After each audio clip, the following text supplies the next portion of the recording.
Hello everybody, this is the Anime Bro here, and welcome to day 7 of my anime Christmas list. And today, we'll be talking about anime number 19, Assassination Classroom. A story about a monster who wants to teach a class of outcasts before he blows up the earth at the end of the year. Now before this video starts, please like, share, and subscribe for more videos just like this, and come back tomorrow for anime number 18. And now, let's get into the video.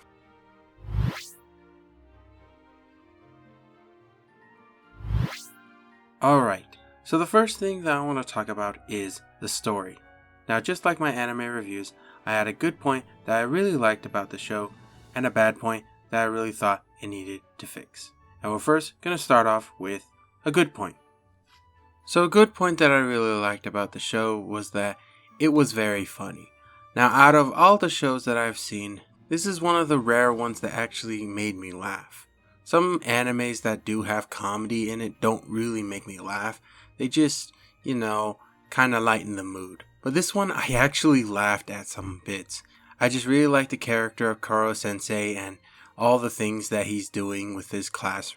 I really like that even though it was a serious show, it was able to make some jokes that were funny and were enjoyable to laugh at. And it was really great.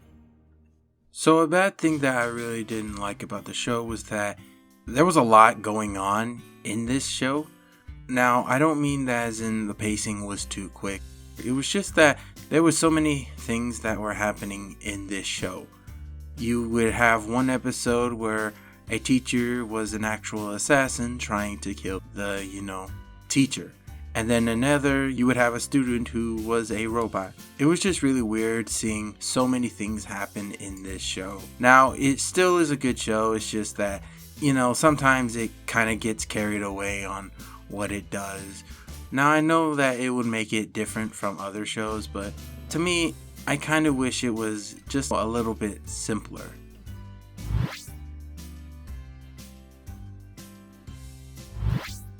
Alright. Now what I want to talk about is Nagisa, the main character of Assassination Classroom. Now just like the story part, I have a good point that I really liked about him, and a bad point that I really didn't like about him. And of course, we're going to start off with a good point. So a good point that I really liked about Nagisa was that he actually takes notes on what he learns about the teacher. So throughout the show, the students are tasked with killing the teacher before the end of the year. While other students are just focused on schemes that would actually do some damage to him, Nagisa takes notes throughout the show. Basically like finding out what he's into, what his weaknesses are, what he can do, stuff like that. And it's also really cool because we actually do get to see the notes he takes. Because throughout the show, it shows basically what he's writing down. For example, if he found out that the teacher was weak to a specific substance, then he would write down that he was weak to that. If he found out that destroying a limb actually weakens him, then he basically writes that down. It's really cool because later on they actually get to try out these tactics that he writes down, and it's really cool seeing the progress that not just he makes, but also the whole class. So a bad thing that I really didn't like about Nagisa was that he seemed to like being an assassin. Now basically what I mean is that whenever he was always trying to strike at an opponent, he seems to like it in the sense that he wanted to kill them. And to make it more clear, I actually looked on the wiki of his character and it said he had an ability called Bloodlust. And obviously Bloodlust does not mean something nice. It usually means, that he has the desire to kill someone. Now this only happens in the beginning, but throughout the show we do see him actually struggle to see if he wants to become something else or if he's actually wanting to become an assassin.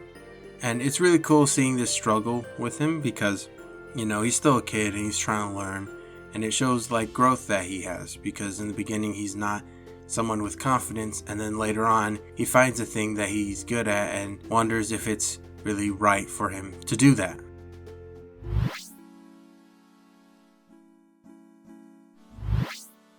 Now before I end this video, I just want to tell you why this anime is at number 19.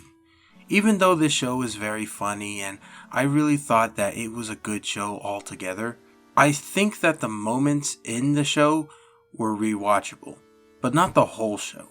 In my opinion, when a show is rewatchable, it actually ranks a little bit higher on the list, but only if the whole show itself is easily rewatchable. There are other shows on my list that are actually rewatchable and that I do rewatch occasionally, but this is sadly not one of them. I think this anime is a really good spot for number 19. And if you haven't watched this, I really recommend you do. It's a really good story. It's not only just funny, but it is also very emotional, and it's something that I really think you should watch. Alright, and that is the end of this video. If you really enjoyed this video, please like, share, and subscribe for more videos just like this. And tomorrow, we'll be talking about anime number 18. And now, I am the Anime Bro. See you guys later. Peace!